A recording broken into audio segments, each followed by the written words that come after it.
another video. My name is Leaf, that's like my art nickname, and in this video I'm going to show you how I collage. So this is what I use to do most, if not like all of my more sort of serious illustrations. I use a bunch of different materials, but I mostly like to use collage. So what you can see here is, well, a lot of collage paper that I have painted. If you see my videos on my Instagram, you know that I am really into these little crocodile guys at the moment. So that's my focus point, and these are some of the collage papers that I've used to make them, basically. So I'll just grab this one here and show you guys some of the textures. Is that coming up clearly? I hope it is. This looks a lot more yellowy greenish in real life than it does on camera. That's annoying.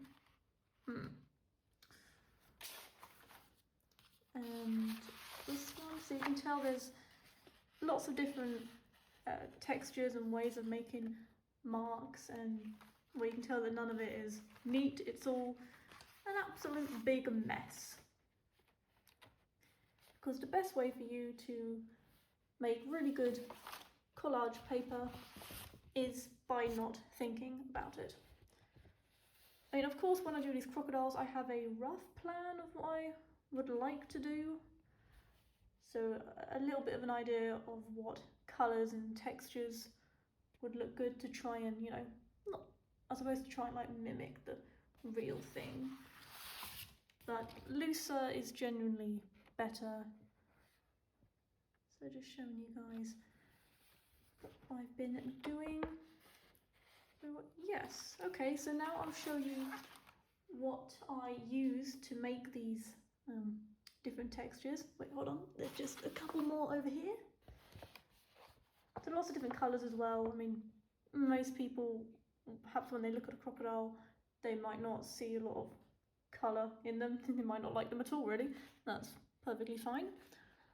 But I'm focusing more on a lot of like bluish greens, yellowy greens, a few browns. Yeah, so I'll leave these here and I'll show you now what I use to make all these different marks. Be back in a moment. So firstly, the majority of what I use for making these textures all begins with paintbrushes. Although, yes, this one here is in an absolute state, but I still use it because despite it being pretty hard, you can still get lots of cool different textures with it. It's quite good for getting dry brush marks.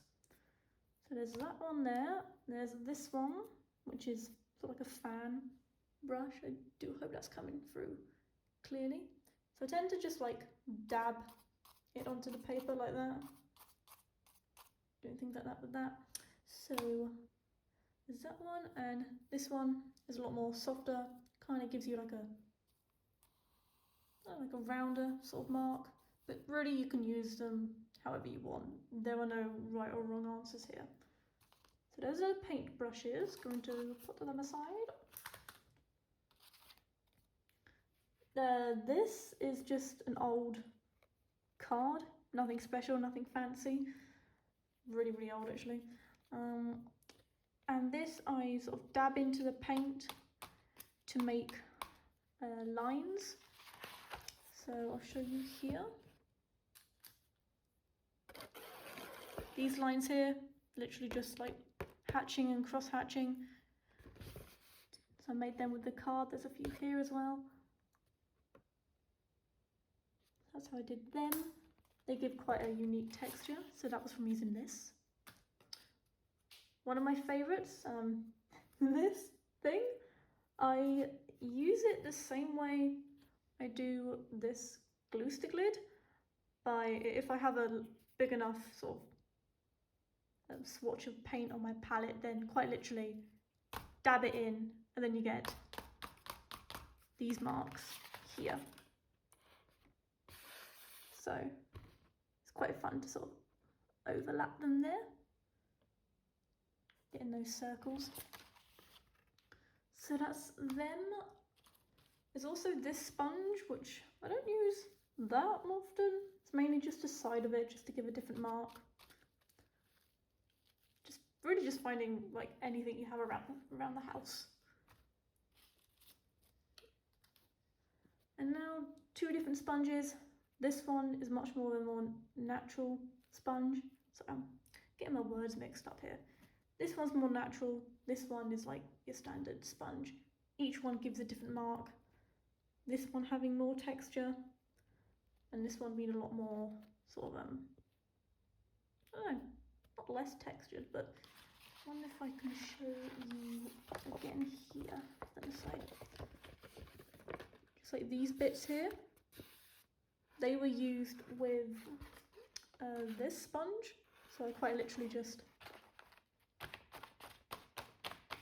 did that. Okay, so putting them aside, let me tidy this up. There we go. You can't be tidy when doing collage, it's an absolute mess, but it's a fun mess. Now this thing is, well, I made this, found a really thick bit of cardboard, I don't know, tried to make a bit of a square-ish, and kind of used it the same way I did the lid, by dabbing it in the paint and making marks. An example of that is here, these bits just here. So it's the same process, just dabbing it in the paint. Did I say ink earlier? I don't know why. Anyway, just dabbing it in, and it comes out with these cool marks. So you can see the difference and think about what you might use these ones for as opposed to these ones. So there's that. And finally, a palette knife. I don't use this that often because it's, I don't know, I personally find it a little bit unpredictable, but yeah. Paint, scrape it on like that, dab it on. This tend to leave more thicker like strokes of paint and marks and stuff, so I don't use it that often, but it's still there. It's still part of everything here. So yes. Okay, so that is everything that I use. So here you can really see all the different marks and the different textures. In this piece in particular, I kind of did multiple layers, so adding more texture on top. Of course, you don't have to do that. You know, generally the looser the better, but sometimes I might have more of a plan as to what I need to do. So I try to sort of illustrate specific textures. Other times I don't have a plan at all. So yeah.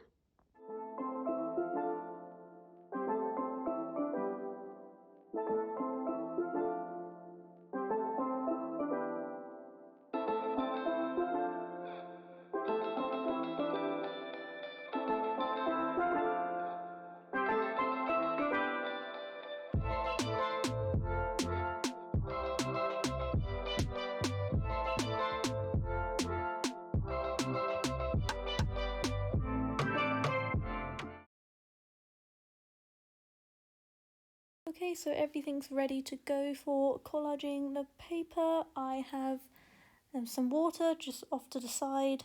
Just going to use that for simply drying brushes and watering down some paint. I have some tissue off to the side as well. Just, you know, drying brushes, basic stuff really. And now I put some paint down before to make it, and wanted to make it look really kind of watered down. That was the kind of look that I was going with.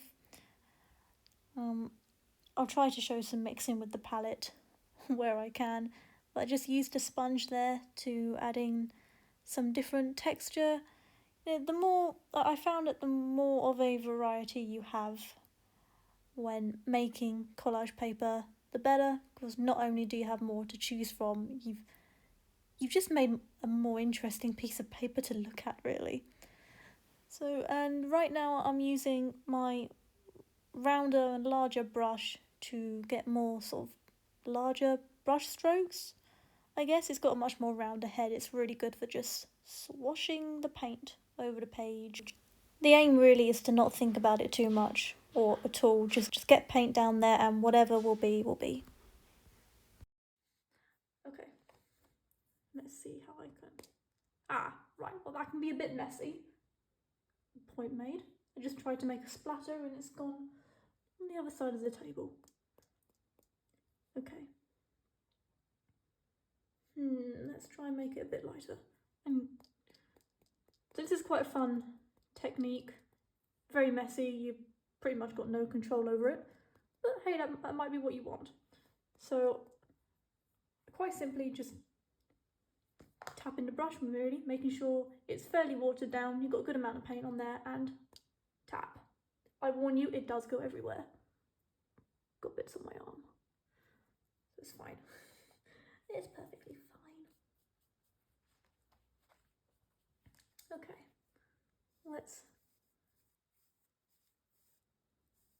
this is a good way to get a good amount of coverage on the sponge. Okay, now I'm really going to want some darker bits and bobs. So I'm going to make a darker patch. This bit over here that I'm doing right now is much less watered down. Just want it to be a bit darker, probably even a little bit more than that actually. Going to very carefully mix in some black there. And some water.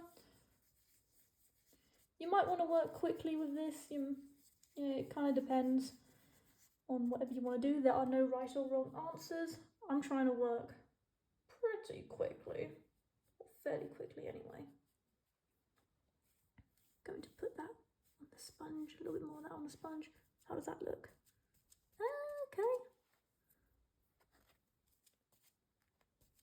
Interesting, interesting. Right. Again, this is the state of the palette so far.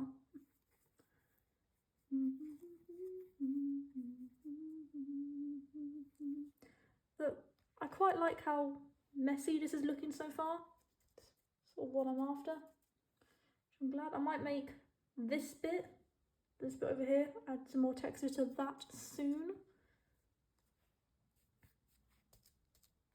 Currently, I like where it's going. Okay, how to add? Okay, got an idea. Let's try and add. Right, this could be a bit risky. Okay, quite like that. So this time the brush is not as watered down. I'm getting much sort of smaller splitter splatters, as I like to call them. Compare these little dots to the lighter dots over here. You can see the difference. Now, let's change that by adding some water. Okay, maybe a bit more water.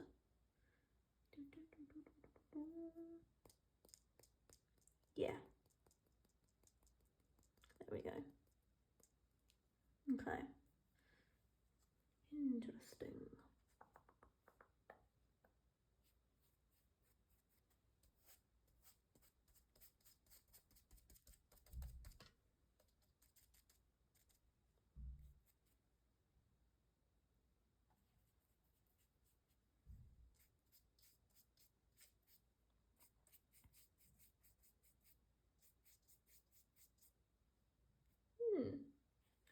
Quite happy with how this is going so far.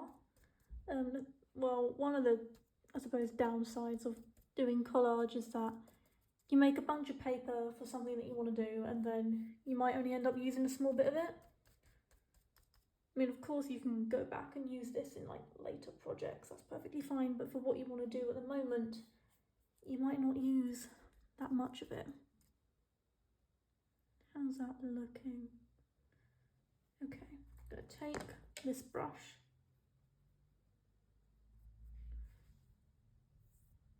add some little dry brush marks over here, that's quite nice.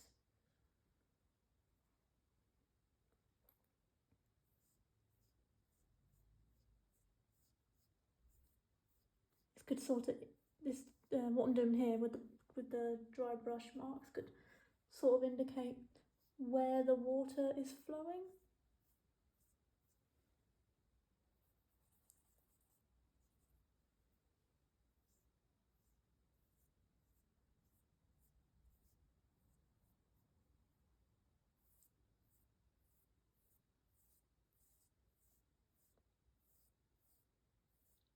There we go. Okay, so I'm going to set aside this page now, just show you some of the textures that we've made. Okay, so now that we have one piece of collage paper all done and ready to go, we're going to put that to one side. I'll show you a couple of other bits of another piece of paper that I did, but now we are going to move on to me showing you how I collage a crocodile.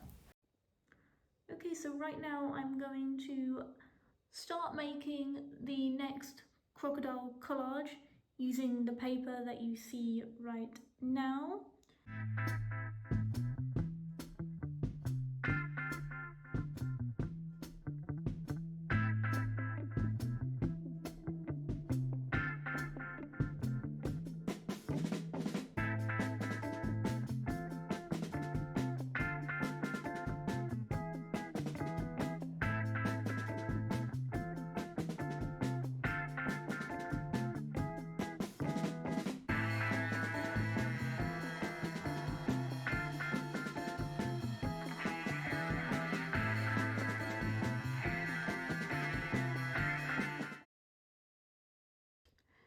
I made this little alcohol marker sketch with some mixed media in my last video. So this is the fella that we are going to be collaging in this video. And if you missed my last video, no worries, because I will link it in the description of this one.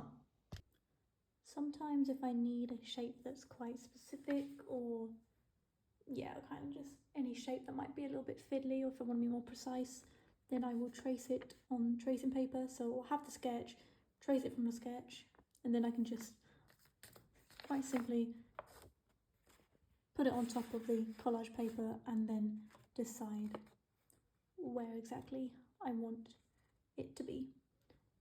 You kind of use it as like a viewfinder, because you can still see what's underneath, so it's quite a good technique. In terms of scissors, or what I use to cut, I mostly use these ones. These are kind of my go-to. The majority of what I make and cut out is done with these. And I have these tiny scissors here, which are great for fiddly parts and more, you know, tiny little pieces. Snip, snip, snip. I really like them. So right now, just using these scissors, I've just cut out what is basically the snout. So this bit will go on top, just there, oops, and this bit will be underneath. Something a little bit like that. Obviously, it will be edited in Photoshop. So we have a head, it's not looking too bad. Okay, so here I'm just sticking down paper, tracing bits out, cutting them out, and sticking them down basically. It doesn't look like much. It probably looks like it doesn't take a lot of time, but to be honest, it really, really does. This is the most time consuming part. It looks simple, but there's so much of the thought process going on behind it. So I'm just going to show you a little bit here about tearing paper. Obviously you can't really control it, so it gives a really nice sort of uneven edge. So I'm going to show you now. I'm going to tear this bit towards the camera, and you'll see there, look at that, and you'll notice that it's left a nice white bit. Now let me see here, if I take this the other way and I tear the paper away, see, look at that. I'll do it again. So there's no white bit at all. So it really depends. what you want. Whether you want the white bit showing or you want it uneven but without it. Okay, so everything is now stuck down. This guy's stuck down, he's all ready to go. So for this next part, I will go in using some mixed media. So most of the time, for me anyway, that would be crayons. So I've got these. I know a lot of artists use these. They're quite, yeah, you can see them quite a lot. That's my set. So I'll pop these here, and I use, let me grab them. Here we are. These Prismacolor colour pencils. They're really good. Again, you might have seen them quite a lot. It's either these or Caran d'Ache crayons, no, Caran d'Ache pencils, or Faber-Castell pencils. They are probably the most seen. I mean, I do have Faber-Castell pencils as well, but some of them, sometimes Prismacolors are just better for layering stuff. Occasionally, if I don't think something's quite right with the paper or it needs a little bit of something else, I might use a paintbrush and just add a tad bit more texture, but I very rarely do that, and I don't think we're going to need that for this. So I'm going to get on with some mixed media here. Okay, so now I've done all the mixed media, the pencils, the crayons, all that stuff. The little sort of spines and that, and some of the claws are on the outside. They will be edited, so I will redo them digitally. I like to just add them in to make it look more finished. I'll just finish off the eye there, and then we are ready to go. I just put this crocodile in Photoshop.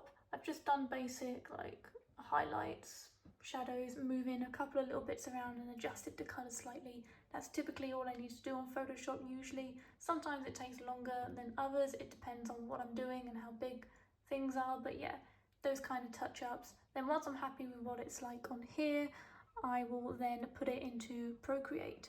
So that's what I'm going to do now. Okay, so now that I have this crocodile character in Procreate, I'm just going in and adding in some of the claws, some of the toes, because like I said earlier, I do them traditionally, but then I sort of redo them digitally. So that's what I'm doing in here. I also do the mouth line and add the teeth and the eye. So those details are new, but I also go in and do general touch-ups, add some more colour, texture, whatever, but yeah, that's what I'm doing at the moment. Can take a while, but usually this bit is I'd say it's pretty quick, kind of. It really depends per crocodile, you know, every crocodile's different, so.